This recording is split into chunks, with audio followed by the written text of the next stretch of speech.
A while ago, I had an opportunity to think about this thing called liminal space, what I call metaphorically the spaces between the notes.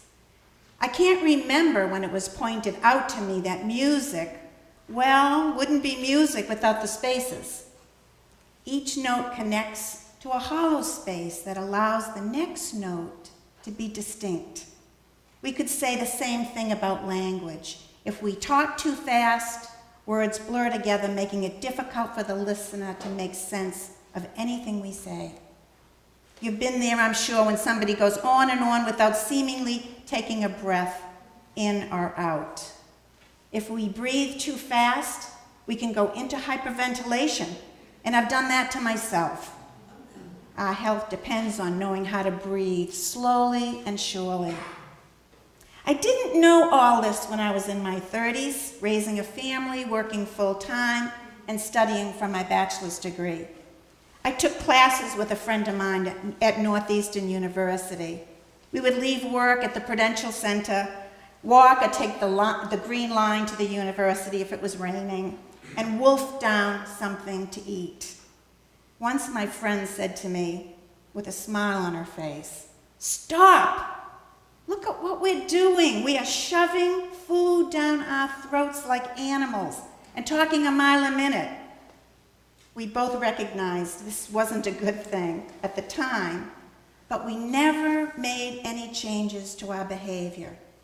We were not leaving enough spaces between the notes. I was rushing through my life. My friend and I just laughed at what we were doing. It was too uncomfortable finding time for myself in order to think about anything other than getting to the next thing on my list. And while my life looked normal from the outside, my inner self was in shambles. I went on to develop anxiety of the highest order. It's amazing that I'm still here talking to you about it. So what is this thing called liminal space? I like the definition that this liminal space is about finding life between the chapters. Liminal means threshold, as Anne pointed out in the Story for All Ages. It's in between the outside and the inside.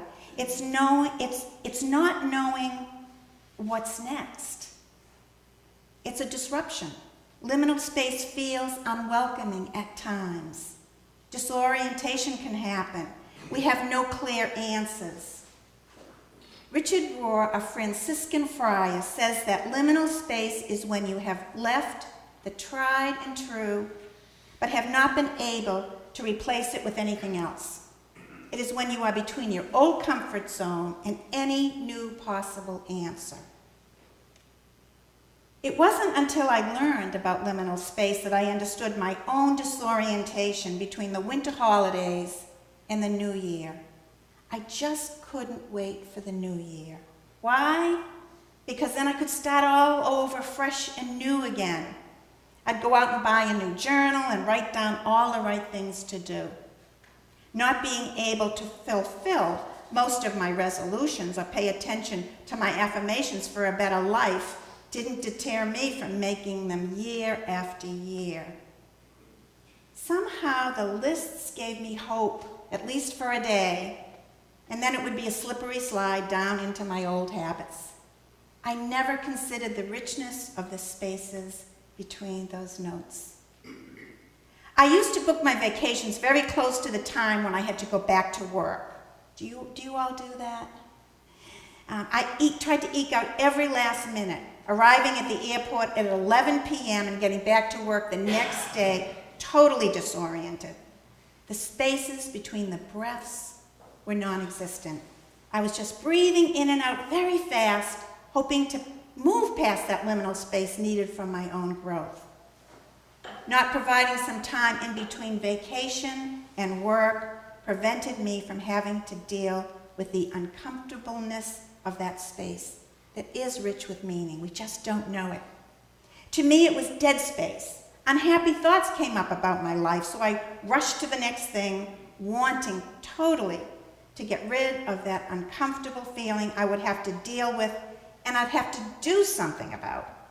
I didn't know about liminal space and all it can be gained from using this holy state of awareness for personal and spiritual growth. And so I would go back to work like a zombie, not being productive, but at least feeling like I had made it to work and knowing the vacation letdown feeling I was experiencing would pass. I started the journey to awareness of finding that sacred space when I moved to Indianapolis in 1996. I read the book Unplugging the Christmas Machine when I was a religious educator in Norwell, and I was inspired, but I never did anything about it until the day I spent over $300 shipping Christmas presents to family and friends who already had more than enough. I started to pay attention to people who were complaining about the holidays. I didn't want to be like them. I wanted to enjoy the holidays. And I had enough of listening to my husband moan and groan, putting lights on farm-raised trees that my family insisted on buying every year. I was sick of myself groaning about all the needles on the floor, keeping the cat from the tree and lamenting about the dryness of the tree and crawling under the tree to water it and how I was going to dispose of the tree. Taking off the lights was my job, and I couldn't wait until it was over. I still marvel over my gold, unrecyclable tabletop tree with all those sparkling lights. I know it's not green, forgive me please, but I'll have it for a long, long time. It holds all my favorite ornaments and takes me 1 minute to set up. Poinsettias provide the live greenery and much easier to deal with after the holidays. After many trips to the mall, endless wrapping, spending all that money on shipping costs, I found my liminal space. I just stopped what I was doing and paid attention. Sure, it was uncomfortable. I was breaking tradition. My friends and family would be mad at me. I might appear to be selfish. What would I do with myself during the holidays? Bingo. What would I do with myself during the holidays? I might enjoy what I like to do most. What a concept. I now enjoy decorating for the holidays, making my home beautiful, just because I have fun doing it. Not because I will have a big party to show it off. In fact, I don't have those parties anymore. I do it for my own creativity. I love the decorative art of making my home look nice. I now concentrate more on other people who don't have enough basic necessities such as food and clothing. I don't go to malls anymore. I try to find personal, lovely gifts for fewer people in small shops. My home is filled with holiday music during December. I light candles, and I enjoy the time leading up to solstice with the anticipation of longer days. But mostly I let go of old hurts, including the relationship I had with my father and his lack of being with us during the holidays. Liminal space has allowed me to stay present in the uncomfortable places of my own heart and my own soul. I have let go of these difficult memories. Liminal space is good for us. It's not a place to avoid. Type A personalities are very hard-pressed to take advantage of the spaces between the notes, but it could save a stress-filled life and lower blood pressure. Introverted types might find it easier to find liminal space in their lives, but in reality, introversion doesn't necessarily mean liminal space is present. Introverted people can fill up their heads with as much monkey-mindedness as extroverted types. They just have a different way to process their thoughts. We can do this. We can find the spaces between the notes. It might be harder for those folks who find life difficult and unsustainable. It takes a lot of willpower to start the process of awareness, but it can be done. So this time between Christmas and New Year It can become a time for discernment and reflection. Instead of taking back all those unwanted presents, waiting in long lines, instead of shopping the day after Christmas for all the bargains, we might plan for shopping for something different, a timeless place between the notes, your own sacred space.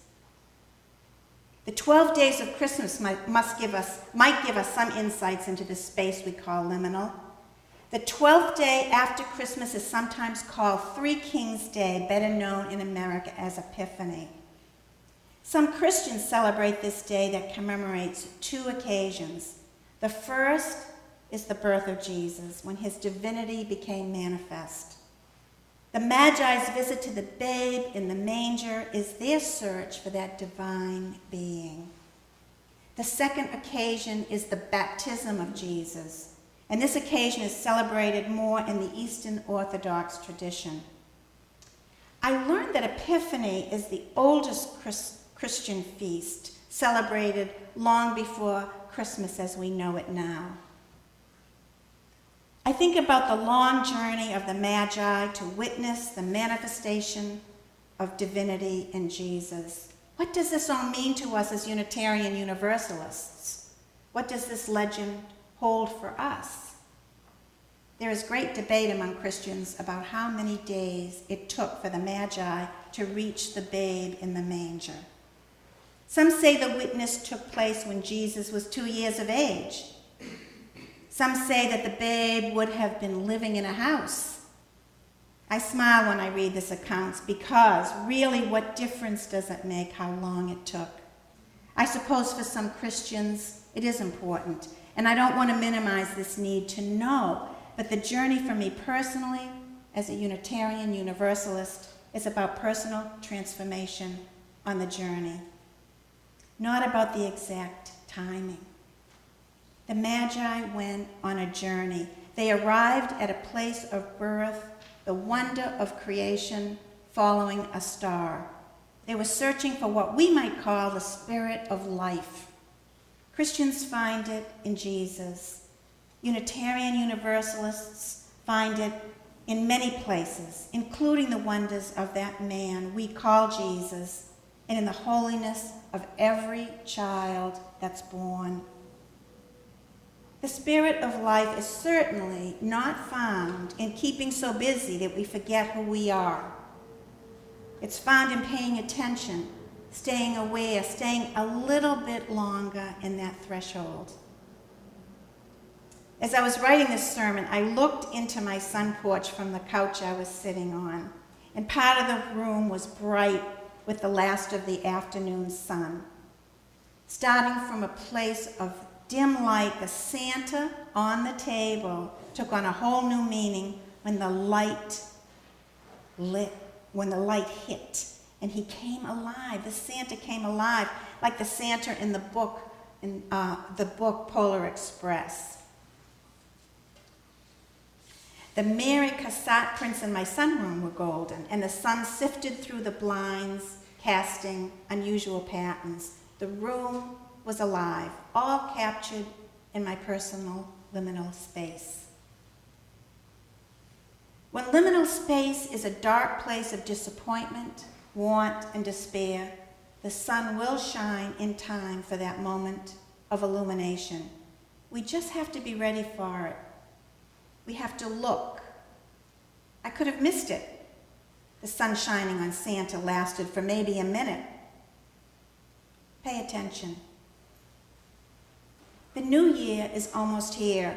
Our lives will be gearing up. The octave of Christmas, these 8 days from Christmas to New Year's Day, is closing in.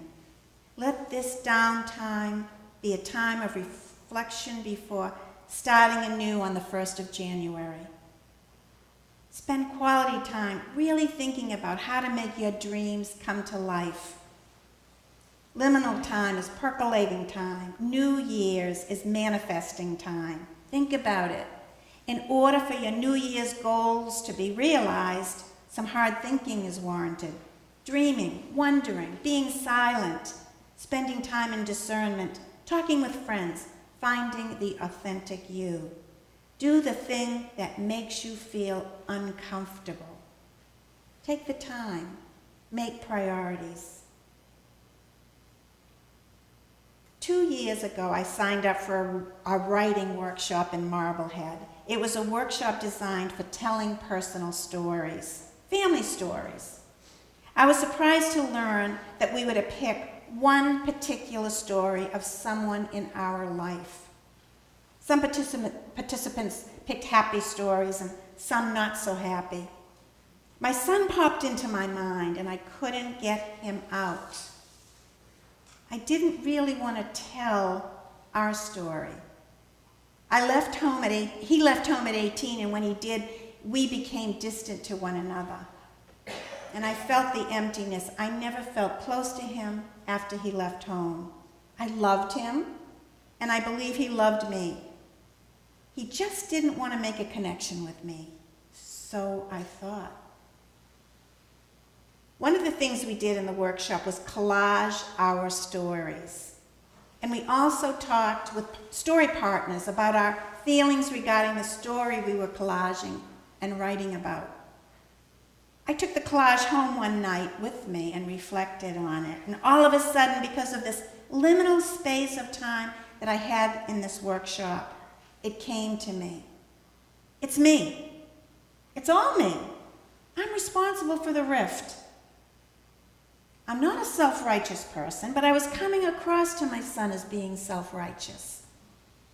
Looking at the images I put down on the paper, I realized that my constant questioning of his decisions was coming from a self-righteous place. I was nice and kind. I was affirming and encouraging, but the questions were a trap, and the advice was a trap. My son was a disappointment to me, and he knew it by how I was framing my nice and affirming questions.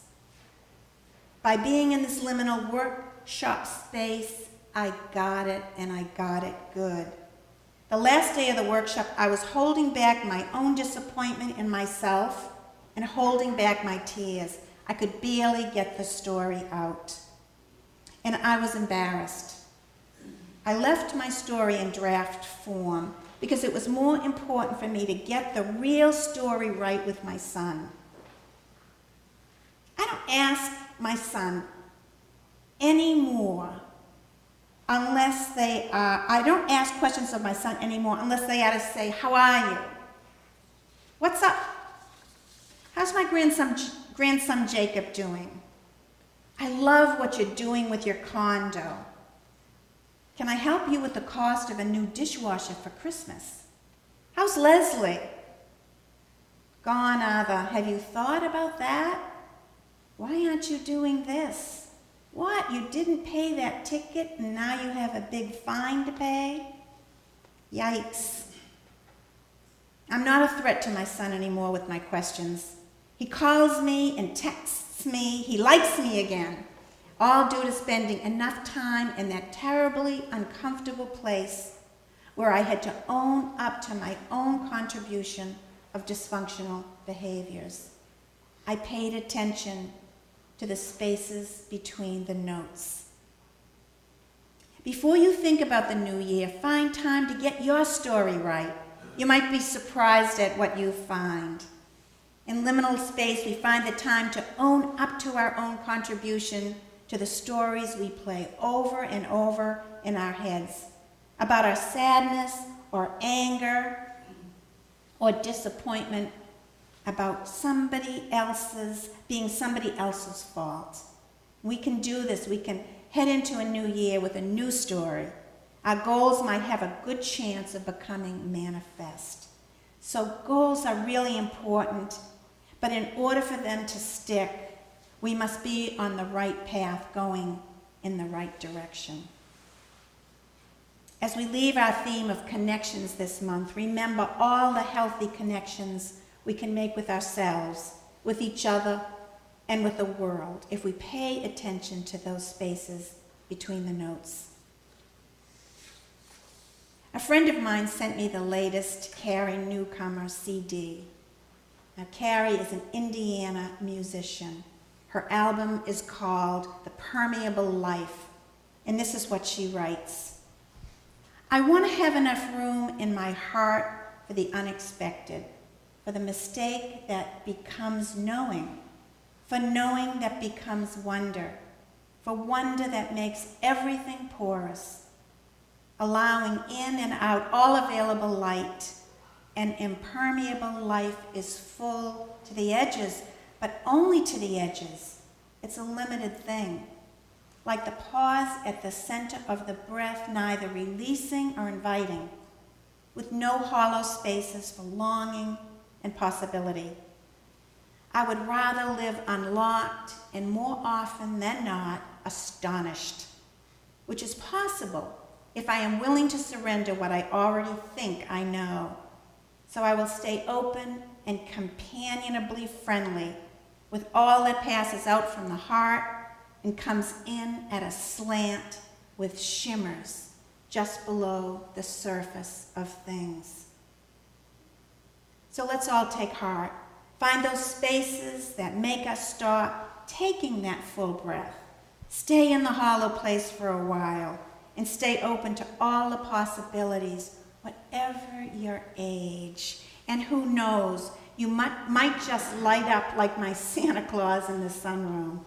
We don't want to miss any opportunity to shine.